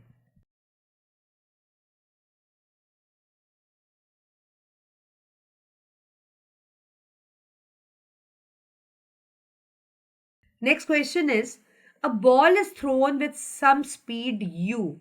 Again, बुक में आप देखो, ये क्वेश्चन आपका क्वेश्चन नंबर 17 है, ठीक है, दिस इज क्वेश्चन नंबर 17। तो आपको दिया है कि एक बॉल है, उसको आप ऊपर की तरफ फेंक रहे हो विथ स्पीड u मीटर पर सेकेंड, ठीक है। Show that under the free fall, मतलब जब वो ऊपर जाके वापस से नीचे आएगी तो हमें शो करना है कि तब भी वो जो जिस स्पीड से आएगी that is gonna be u, मतलब वो भी u मीटर पर सेकेंड के ही इक्वल होगा। अब आप देखो, जब आप इसको ऊपर की तरफ फेंक रहे हो तो इसका फाइनल वेलोसिटी 0 हो जाएगा, और जब आप ऊपर से नीचे फेंकोगे तो इसका इनिशियल वेलोसिटी 0 होगा, और यहाँ पे जो u होगा मतलब फाइनल वेलोसिटी जो होगी वो u मीटर पर सेकेंड के इक्वल होनी चाहिए। तो पहले हम फर्स्ट केस को देखते हैं, जब हम इसको नीचे से ऊपर फेंक रहे हैं। तो जब आप इसको नीचे से ऊपर फेंक रहे हो तो यहाँ पे आपका इनिशियल वेलोसिटी है u, फाइनल वेलोसिटी है 0, और g आपका है प्लस के अंदर, दैट इज प्लस 9.8, ठीक है, जिसको हम g भी ले सकते हैं मीटर पर सेकेंड स्क्वायर। और लेट्स से ये एक हाइट पे जा रहा है जिसको हम h ले लेते हैं। तो यहाँ पे हम हाइट को फाइंड कर लेते हैं कि वो कितनी हाइट तक ऊपर गया। तो अब यहाँ पे अगर आप यूज करो थर्ड इक्वेशन, तो v square is equal to u square plus 2gh, और या फिर आप इसको लिख सकते हो v square minus u square is equal to 2gh, या हम इसको लिख सकते हैं h is equal to v square minus u square upon 2g। अब यहाँ पे v तो आपका 0 है, v क्या है आपके पास, v आपके पास 0 है, क्योंकि हमें वैल्यू यहाँ पे पुट करनी है। तो यहाँ पे मैं साइंस लगा देती हूँ, तो v आपके पास 0 है तो उसको हम हटा देते हैं। और एक और चीज़, यहाँ पे g क्या है, g आपका ये ऊपर की तरफ जा रहा है तो g वुड बी नेगेटिव, क्योंकि ऊपर की तरफ जा रहा है तो इस पूरे को हम नेगेटिव ले लेते हैं। तो मतलब यहाँ पे आपका माइनस आ जाएगा। तो इसको अगर आप सिंप्लीफाई करो तो v को हमने निग्लेक्ट कर दिया, सो it becomes minus u square upon minus 2g cut जाएगा। तो जब वो ऊपर की तरफ जा रहा है तो हाइट आप फाइंड कर चुके हो, it comes out to be h is equal to u square plus 2g, क्योंकि हाइट तो सेम रहने वाली है क्योंकि उसको सेम हाइट से ही नीचे आना है। सो दैट मीन्स जब हमने, मैं दोबारा बता देती हूँ, जब हमने नीचे से इसको ऊपर फेंका तो u हमें गिवन था, फाइनल वेलोसिटी 0 हो जाएगी, g आपका नेगेटिव होगा क्योंकि अगेंस्ट ग्रेविटी जा रहा है, और हाइट के लिए हमने इसको सॉल्व कर लिया, और हाइट हमारे पास आ गई h is equal to u square upon 2g। अब जब ये फ्री फॉल होगा तो ये इसी हाइट से होगा, है ना, हाइट इतनी ही रहने वाली है। अब इस केस में जब ये फ्री फॉल होगा तो u 0 होगा, g आपका पॉजिटिव होगा, और फाइनल वेलोसिटी हमें निकालनी है। तो अगेन हम यहाँ पे दूसरे केस के लिए भी थर्ड इक्वेशन लगा लेंगे। तो फाइनल वेलोसिटी हमें निकालनी है, इसमें ये 0 हो जाएगा तो इसको निग्लेक्ट कर देते हैं। 2g और h आपके पास है क्योंकि h सेम रहने वाला है, you square upon 2g। So basically यहाँ पे 2g से कट जाएगा, तो v स्क्वायर जो है आपका, v square would be equal to u का स्क्वायर। सो दैट मीन्स यहाँ पे v u के इक्वल ही आने वाला है। सो दिस इज वॉट आपको प्रूव करना था कि एक बॉल को u मीटर पर सेकेंड से फेंक रहे थे, तो जब फ्री फॉल हो रहा था तब भी वो उसी स्पीड से नीचे आ रहा था। तो आपने देखा किस तरीके से पहले हमने ऊपर जाने के लिए हाइट निकाल ली, क्योंकि ऊपर जाने के लिए आपको सब कुछ पता था, बट हमें ये नहीं पता था कि फ्री फॉल कितने हाइट से होने वाला है। और फिर वहां से हाइट सेम थी, तो हाइट को पुट करके हमने v को सॉल्व कर लिया, and it comes out to be same with that is the speed with which it is thrown up. Next question है हमारे पास, a ball thrown up vertically returns to the thrower after 6 second. मतलब एक ball आपने ऊपर फेंकी, ऊपर जाकर वो नीचे भी थ्रोअर के पास आ गई हाथ में, और ऐसा करने में, टोटल काम करने में उसको टाइम लगा 6 सेकेंड। सो दैट मीन्स एक टाइम में ऊपर जाने में भी 3 सेकेंड लगे और नीचे आने में भी 3 सेकेंड लगे। अब हमें क्या निकालना है, the velocity with which it was throne up, ऊपर की तरफ। तो इसका मतलब जब आपने उसको ऊपर की तरफ फेंका था तो उसकी कुछ इनिशियल वेलोसिटी रही होगी, है ना, जो आपको सॉल्व करनी है, लेकिन ऊपर जा रहा था तो फाइनल वेलोसिटी 0 हो जाएगी। और जी आप क्या लोगे, नेगेटिव -9.8 मीटर पर सेकेंड स्क्वायर। और यहाँ पे आपको टाइम दे रखा है, एक साइड का टाइम आपके पास, क्योंकि हमें ऊपर जाने का ही निकालना है, तो 3 सेकेंड है। तो सिंपल सी चीज़ है, आप फर्स्ट इक्वेशन को यूज़ करोगे, v is equal to u plus g t. v 0 है, u हमें सॉल्व करना है, g आपके पास -9.8 हो गया और टाइम आपके पास है 3। So it comes out to be, इसको आप इस तरीके से लिख सकते हो, माइनस माइनस कट गया, और u को जब आप सॉल्व करोगे, ये आपका क्वेश्चन नंबर कौन सा है ये भी मैं बता देती हूँ, इट इज क्वेश्चन नंबर 28 आपका ये क्वेश्चन है। तो u को जब आप सॉल्व करोगे, it will come out to be 29.4 metre पर सेकेंड। तो इस तरीके से अगर आपको g पता है कब पॉजिटिव नेगेटिव लेना है, और इस टोटल टाइम में से आप ये टाइम यूज कर लोगे, क्योंकि एक साइड का टाइम तो 3 सेकेंड ही रहने वाला है, तो आप इसको सॉल्व कर लोगे। ओके, इसी का सेकेंड पार्ट हमें निकालना है, मैक्सिमम हाइट इट रीचेस, कि कितनी मैक्सिमम हाइट पे ये पहुंच रही है। तो पहले और चीज़ें जो दी गई है वो हम देख लेते हैं। u आपके पास हम निकाल चुके हैं, 29.4 मीटर पर सेकेंड है, और ऊपर की तरफ एक ही साइड का टाइम हम ले रहे हैं यहाँ पे, तो 3 सेकेंड, और g आपको पता है नेगेटिव, क्योंकि मैक्सिमम हाइट निकालनी है। तो यहाँ पे हम सेकेंड इक्वेशन को ले लेते हैं, h is equal to u t plus half g t square. तो h हमें सॉल्व करना है, और यहाँ पे u हमें दे रखा है। तो बेसिकली यहाँ पे अगर आप इसको पुट करो, 29.4 into time 3 second plus half minus 9.8, और फिर t का स्क्वायर मतलब 3 इंटू 3, तो इसको अगर आप सॉल्व करोगे ना, तो h आपका आ जाएगा 44.1 मीटर। यहाँ पे आप थर्ड इक्वेशन का भी यूज कर सकते थे, अगर आप चाहते तो आप इसको थर्ड इक्वेशन से भी सॉल्व कर सकते थे। मैं बता देती हूँ, यहाँ पे v आपको पूछा गया था, तो फाइनल वेलोसिटी हमारे पास थी 0 का स्क्वायर, और u आपके पास 29.4 का स्क्वायर था, और 2 यहाँ पे -9.8, और हाइट हमें सॉल्व करनी थी। तो अगर आप सॉल्व करोगे तब भी आपका आंसर 44.1 मीटर ही आएगा। ओके, अब नेक्स्ट पार्ट में हमें निकालना था इट्स पोजीशन आफ्टर 4 सेकेंड्स। अब हमें दिया गया था कि 3 सेकेंड में तो वो टॉप पे पहुंच जाता है, ठीक है, और वो हाइट हम निकाल चुके हैं 44.1। अब 4 सेकेंड मतलब ये यहाँ से नीचे आने को स्टार्ट हो गया है, तो हमें बेसिकली 1 सेकेंड का डिस्टेंस यहाँ पे सॉल्व करना है। तो इसका मतलब पोजीशन आफ्टर 4 सेकेंड निकालने के लिए 3 सेकेंड प्लस हम निकाल सकते हैं डिस्टेंस ट्रैवल्ड इन 1 सेकेंड, ठीक है। तो पहले हम डिस्टेंस ट्रैवल्ड इन 1 सेकेंड निकाल लेते हैं। तो डिस्टेंस ट्रैवल्ड इन 1 सेकेंड निकालने के लिए हम इसको h is equal to second equation लगाकर हाफ जी टी स्क्वायर कर लेते हैं। तो यहाँ पे आपको h आपको सॉल्व करना है, ठीक है, ऊपर से नीचे आ रहा है तो इस केस में u तो आप 0 लोगे ना, क्योंकि यहाँ पे वो ऊपर से नीचे आएगा थ्रोअर के पास, तो सेकेंड केस में u आपके पास 0 हो जाएगा। सो इसको निग्लेक्ट कर देते हैं। हाफ g आपका पॉजिटिव हो जाएगा और t आपके पास कितना होगा टाइम, यहाँ पे हम 1 सेकेंड का डिस्टेंस ले रहे हैं तो 1 का स्क्वायर। तो इसको आप जब सॉल्व करोगे तो इसको सॉल्व करने के बाद आपके पास आ जाएगा 4.9 मीटर्स। मतलब 1 सेकेंड के अंदर डिस्टेंस कितना है 4.9 और 3 सेकेंड में कितना डिस्टेंस ट्रैवल किया है वो आपको पता है 44.1। तो इसका मतलब उसका पोजीशन क्या होगा, उसका पोजीशन टोटल हाइट में से इतना हाइट माइनस करने पे होगा। जैसे कि अगर आपका टोटल हाइट वो 44.1 पे था और यहाँ पे वो 4.9 मीटर लेट से कवर कर चुका है, तो वो ग्राउंड से अगर आप देखो तो उसका पोजीशन क्या रहेगा, it will be 44.1 minus 4.9 meters which comes out to be 39.2 meters. So मतलब it will be 39.2 meters above the ground. ये जो आपकी हाइट रहेगी this will be this minus the total height, so it will be 39.2 meters above the ground. So this is how you solve for different, the parts. Okay, next question. A stone is dropped from the edge of the roof. एक roof से stone को नीचे फेंका गया, तो ऊपर से नीचे फेंका जा रहा है तो u आपके पास क्या हो जाएगा 0। अब नीचे की तरफ फेंका गया है तो g आपके पास पॉजिटिव में 9.8 मीटर पर सेकेंड स्क्वायर। आपको निकालना है how long does it take to fall 4.9 metre. तो h भी दे रखा है आपको कि 4.9 मीटर से वो गिर रहा है, सो हाउ लॉन्ग मतलब आपको टाइम निकालना है।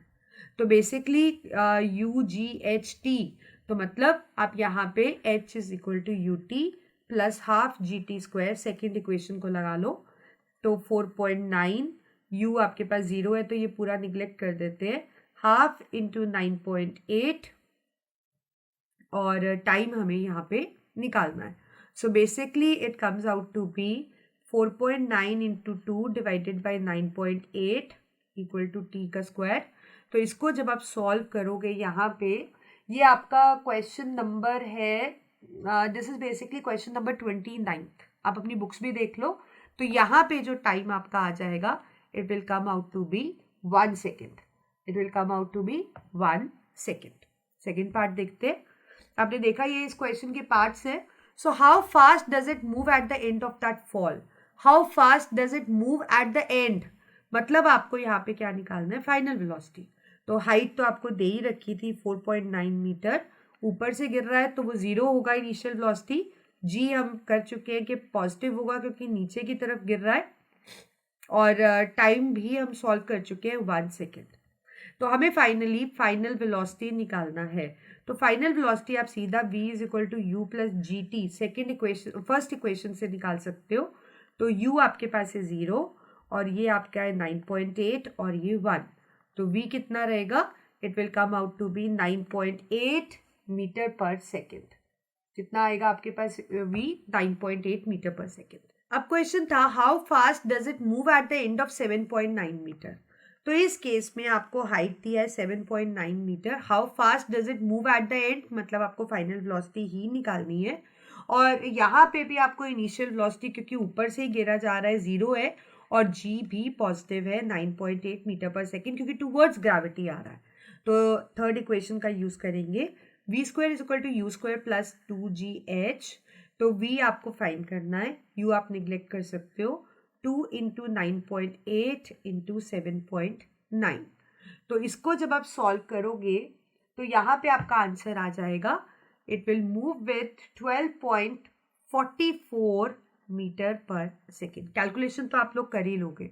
तो अगर कभी भी क्वेश्चन में मूव एट द एंड मतलब फाइनल वेलोसिटी और 7.9 मीटर यहाँ पे हाइट का डिफरेंस था, तो ऐसा हो सकता था, बट यहाँ पे टाइम आप 1 सेकेंड नहीं ले सकते हो क्योंकि ऑब्वियसली 4.9 मीटर में 1 सेकेंड लग रहा है बट 7.9 में तो 1 सेकेंड नहीं लगेगा ना, इसीलिए इस केस को हमने v is equal to u plus g t से नहीं किया। Okay, what is its acceleration after 1 second और आफ्टर 2 सेकेंड। अब आपको बोला गया है कि ये जो बॉडी है वो ऊपर से नीचे गिर रही है, मतलब फ्री फॉल हो रहा है, फ्रीली फॉलिंग बॉडी है।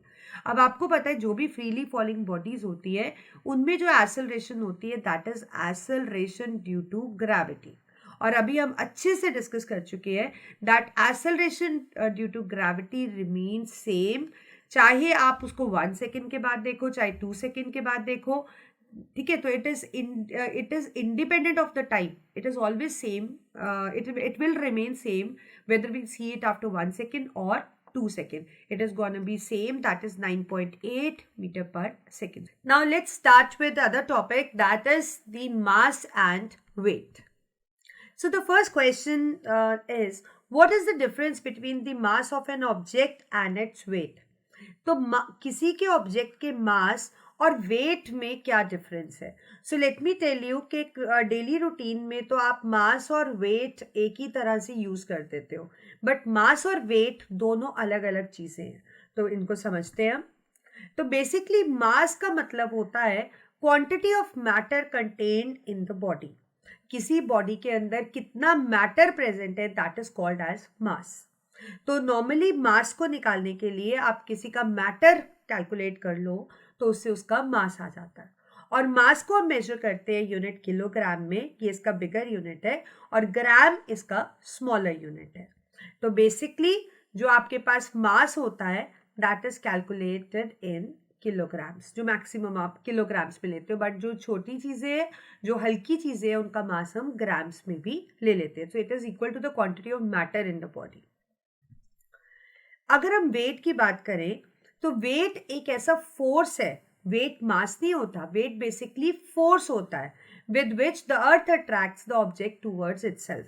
जैसे कि आपको पता है कि सारी चीज़ों को अर्थ अपनी तरफ अट्रैक्ट कर रही है, तो कितने फोर्स से अर्थ किसी चीज़ को अट्रैक्ट कर रही है वो उसका वेट होता है.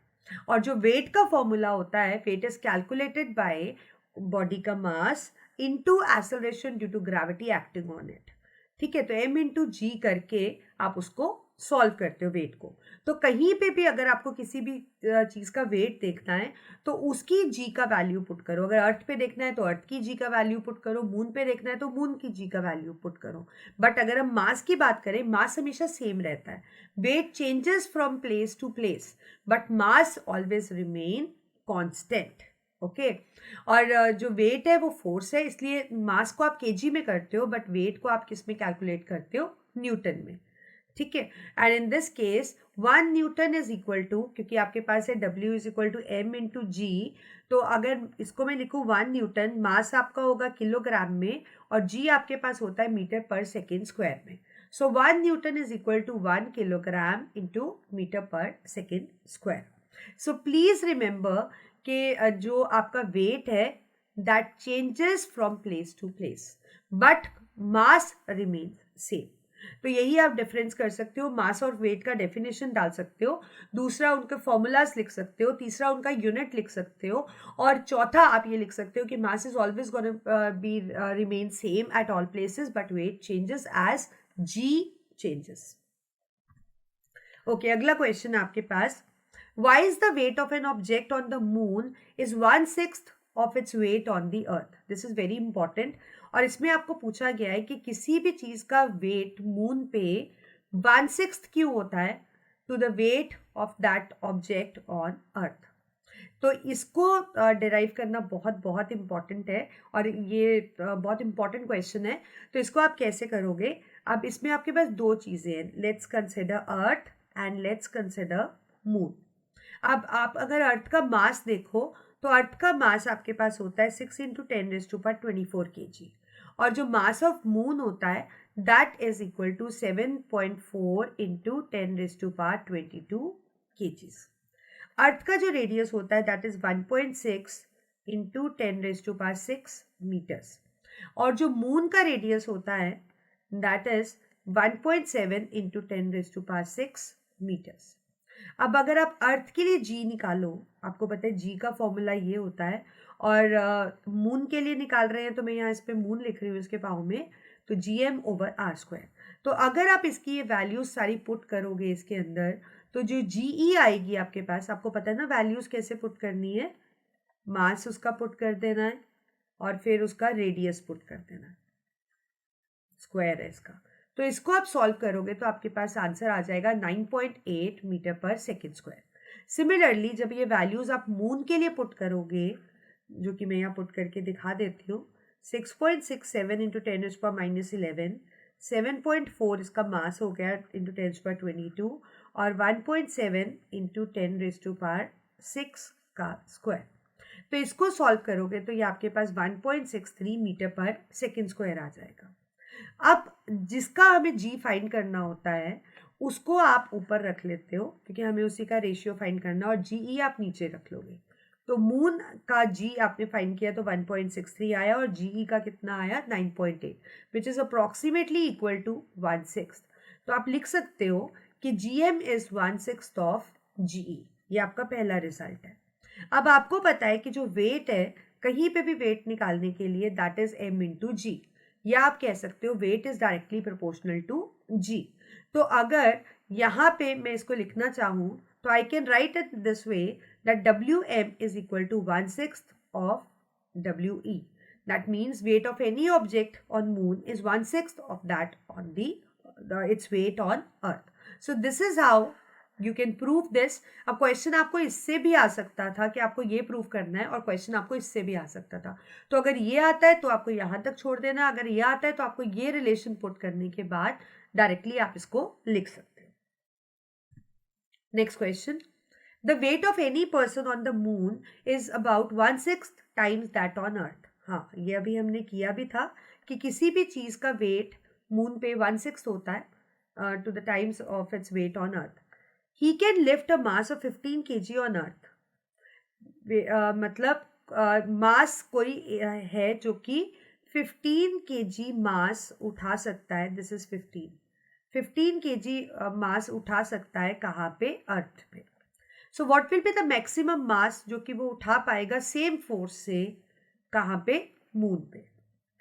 तो आई थिंक आप समझ गए हो कि क्वेश्चन कहाँ पूछ रहा है आपसे. क्वेश्चन में क्या पूछा जा रहा है? तो अगर कोई भी इंसान 15 केजी वेट अर्थ पे उठा रहा है तो मून पे भी वो सिमिलर केजी वेट ही उठाएगा. क्यों? क्योंकि मास जो होता है, mass is a constant quantity. Mass नहीं बदलता है. क्या चीज़ बदलती है? वेट बदलता है. जो यहाँ पे रिलेशन है वो वेट हो रहा है उसका 1/6 times of weight on earth, but mass क्या रह रहा है? Constant. So if a person can lift mass of 15 kg on earth, so with the same force he can lift 15 kg mass on the moon because mass remains same on earth as well as on moon. Next question. Gravitational force on the surface of moon is only 1/6 as strong as the gravitational force on the earth. What is the weight of Newton in Newton of a 10 kg object on the moon and the earth? तो आपको wait पूछा गया है, moon पे wait निकालना है और अर्थ पे वेट निकालना है, और जो मास दिया है आपको पता है weight is equal to M into g. Moon पे निकालने के लिए इंटू जी एम करोगे और अर्थ पे निकालने के लिए आप उसको into acceleration due to gravity of earth करोगे. और मास क्या दिया है? 10 kg. और आपको पता है मास तो दोनों जगह सेम रहने वाला है क्योंकि मास कांस्टेंट होता है. बट जी, मून की जी 1.63 होती है और जो अर्थ की जी होती है वो 9.8 होती है. सो दैट मीन्स वेट जो अर्थ पे होगा that would B 98 Newton. Please remember इसका वेट का यूनिट न्यूटन होता है. और यहाँ पे मून पे जो वेट होगा it will come out to be 16.3 newton. आप इसको ऐसे भी निकाल सकते थे कि आप अर्थ का निकाल लेते और मून पे निकालने के लिए आप उसका 1/6 कर देते. अगर आपको याद ना हो 1.63 वैल्यू जीएम नहीं याद हो तो आप इसको इस तरीके से भी सॉल्व कर सकते हो. तो उस केस में भी आपका आंसर सेम ही आएगा. So I hope you got it कि किस तरीके से आपको ऐसे क्वेश्चंस को करना है, और ये आपका एक एनसीईआरटी क्वेश्चन है. Okay, next question. A bag of sugar weighs W at certain place on equator. मतलब एक बैग ऑफ शुगर है, उसका वेट W आ रहा है कहाँ पे? इक्वेटर पे. If this bag is taken to Antarctica, अगर इस बैग को हम इक्वेटर से एंटार्क्टिका पे ले जाते हैं तो क्या इसका वेट सेम रहेगा, ज्यादा हो जाएगा या कम होगा? And also give a reason. So let me tell you कि आपको आता है question. Antarctica is at poles. ठीक है, तो अगर मैं वेट की बात करूं, weight is equal to M into G, मतलब it is directly proportional to G. And if you talk about G, तो इक्वेटर पे जो जी है दैट इज 9.7 मिनिमम वैल्यू है और पोल पे मैक्सिमम है 9.8 मीटर पर second square. So obviously if we take it from equator to poles, तो g बढ़ेगा और g अगर इंक्रीज होगा तो वेट भी बढ़ेगा. सो आप लिखोगे यहाँ पे, इसको इसी तरीके से एक्सप्लेन करके लिखोगे that g is maximum at poles and minimum at equator. So if we take the packet weighing w from equator to poles, so g would increase and therefore the weight would increase because w is directly proportional to g. Next question. A person weighs 110.84 Newton on moon. मतलब किसी person का wait moon पे है 110.84 Newton, whose acceleration due to gravity is 1/6 of that of earth. ये हमें पता है, gm is 1/6 of that of earth और हम इसको सॉल्व भी कर चुके हैं एंड मैं भी चाहती हूँ आप इसको याद रखो. If the value of g is 9.8 you need to find the g on moon. तो ये तो सिंपल है क्योंकि अभी हमने इसको किया भी था. तो g अगर आपके पास 9.8 है तो इसको सॉल्व करोगे तो it will come out to be 1.63 meter पर सेकेंड स्क्वायर. सिंपल, हमने उसको 1/6 कर दिया इसका. Okay, mass of person on moon. आपको पता है मास एक कांस्टेंट क्वांटिटी है, तो जो मून पे मास रहेगा वही अर्थ पे मास रहेगा. तो मून पे मास कैसे निकालोगे आप? तो WM इज 110.84 और मास हमें निकालना है और GM आपके पास 1.63. तो आपके पास मास हो जाएगा 110.84 डिवाइडेड बाय 1.63. ये आपका क्वेश्चन नंबर है, one second, this is your question number 32 on page number 41. On page number 41, this is question number 32. So इसको आप कैलकुलेट करोगे, इसको काटोगे तो सीधा मैं आंसर लिख रही हूँ यहाँ पे. It will come out to be 68 kg. So if it is 68 kg on moon, so obviously on earth also it is going to be 68 kg because mass is a constant quantity. And weight of person on earth, but weight different होगा क्योंकि wait अर्थ पे निकालने के लिए उसका मास तो same रहेगा लेकिन आप जी अर्थ की लोगे. तो जब आप इसको सॉल्व करोगे, सो वेट ऑन अर्थ अगर आप कैलकुलेट करोगे तो weight of person on earth will be calculated to be 666.4 newton.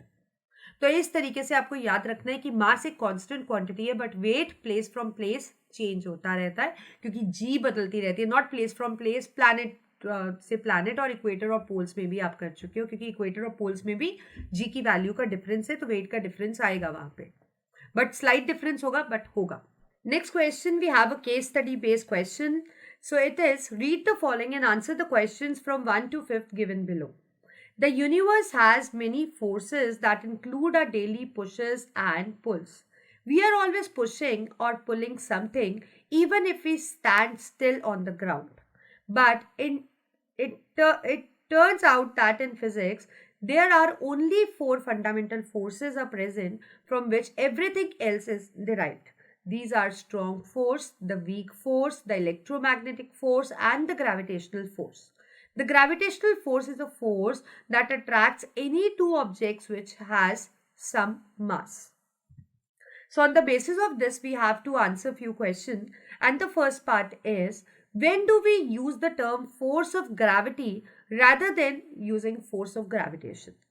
तो फोर्स ऑफ ग्रेविटी और फोर्स ऑफ ग्रेविटेशन दोनों हमें एक तरह से सिमिलर लगते हैं but we use the term force of gravity rather than using the force of gravitation when the force is exerted between two bodies. दो बॉडीज के बीच में ये फोर्स एक्सर्ट हो रहा होता है और उन दो बॉडीज में से अगर एक बॉडी का मास काफी ज्यादा ह्यूज हो तो उस केस में हम इसको फोर्स ऑफ ग्रेविटेशन की जगह क्या बुला लेते हैं? Force of gravity.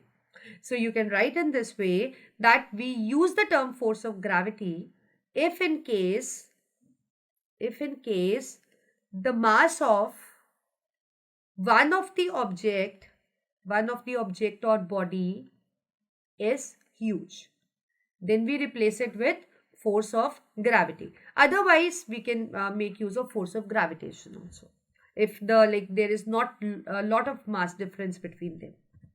Okay, second part, which force brings tides in the ocean? This we have already done. The force which brings tides in the ocean is the gravitational force. It is the gravitational force which brings the tides, that is the low tide and the high tide. They are caused due to gravitational force. Okay. Which force keeps the moon in a uniform circular motion around the earth?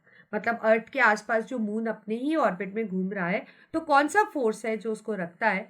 That is a gravitational pull, और we can say it is a gravitational force. हमने importance of gravitation भी किया था और उसके अंदर भी मैंने आपको ये बताया था. Okay, two objects kept in a room do not move towards each other as per the universal law of gravitation. Why? Yes, we have done कि दो जो हमारे पास अगर सपोज कोई भी ऑब्जेक्ट्स है वो अट्रैक्ट कर रहे हैं as per universal law of gravitation, उनके अंदर फोर्स है जो एग्जिस्ट कर रहा है, अट्रैक्टिव फोर्स उन दोनों के बीच में, चाहे ज़्यादा या कम है उस पर की बात नहीं कर रहे हैं, but there is a force of attraction. तो वो एक दूसरे की तरफ मूव क्यों नहीं करते हैं? वो एक दूसरे की तरफ मूव इसलिए नहीं करते हैं क्योंकि उस केस के अंदर, अच्छा ये भी मैं आपको बता दूं ये कौन से पेज पे गिवन है ताकि आपको हेल्पफुल रहे बुक के केस में. This is the case study based question and on 41 page 34th question, 41 page and 34th question आप देख भी लो. तो बेसिकली इसमें ये मूव क्यों नहीं करते? क्योंकि जो साइज ऑफ बॉडीज है दैट इज टू स्मॉल. जो साइज ऑफ बॉडी है वो काफ़ी स्मॉल होता है, इस वजह से उनके अंदर फोर्स भी उतना ही कम लगता है और इसी वजह से उसके अंदर उनका मूवमेंट आपको एक दूसरे की तरफ नहीं दिखता. And that is the reason they do not move towards each other. ठीक है, okay. Last part. The earth is acted upon by gravitation of the sun, even then it does not fall into the sun. अब आपको बोला है कि जो earth है, earth is acted upon the gravitation of the sun, but फिर भी वो कभी भी सन के अंदर नहीं गिरती है. What is the reason?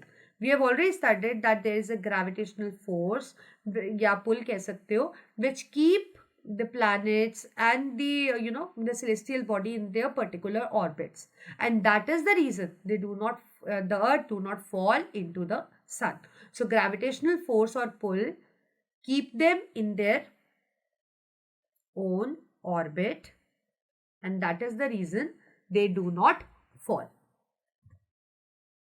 So with this we have come to an end and I hope आपको ग्रेविटेशन अच्छे से समझ आ गया होगा क्योंकि मैंने सारे इंपॉर्टेंट टॉपिक्स बहुत ही इंपॉर्टेंट क्वेश्चंस के साथ डिस्कस कराए हैं. तो अभी आप क्या करना है, इस पूरे वीडियो को देखने के बाद आपके पास बुक तो है ही ना ये, तो इसके अंदर और भी बहुत से प्रैक्टिस क्वेश्चंस दिए हुए हैं, बहुत से. तो आप इसका थ्योरी भी पढ़ना और फिर इसके क्वेश्चंस भी करना जो आपको सॉल्व दिए हुए हैं, और कहीं पे स्टक हो जाते हो तो एक्सप्लेनेशन भी दिया है और उसके बाद प्रैक्टिस टेस्ट भी दिया आपके लिए, तो उसको भी ज़रूर करना ताकि आपको पता लगेगा कि कितना आपको इस सेशन से फ़ायदा हुआ. और इन केस अगर आपको कोई इशू है, कुछ प्रॉब्लम है, कुछ नहीं समझ आता, so do write me in the comment section.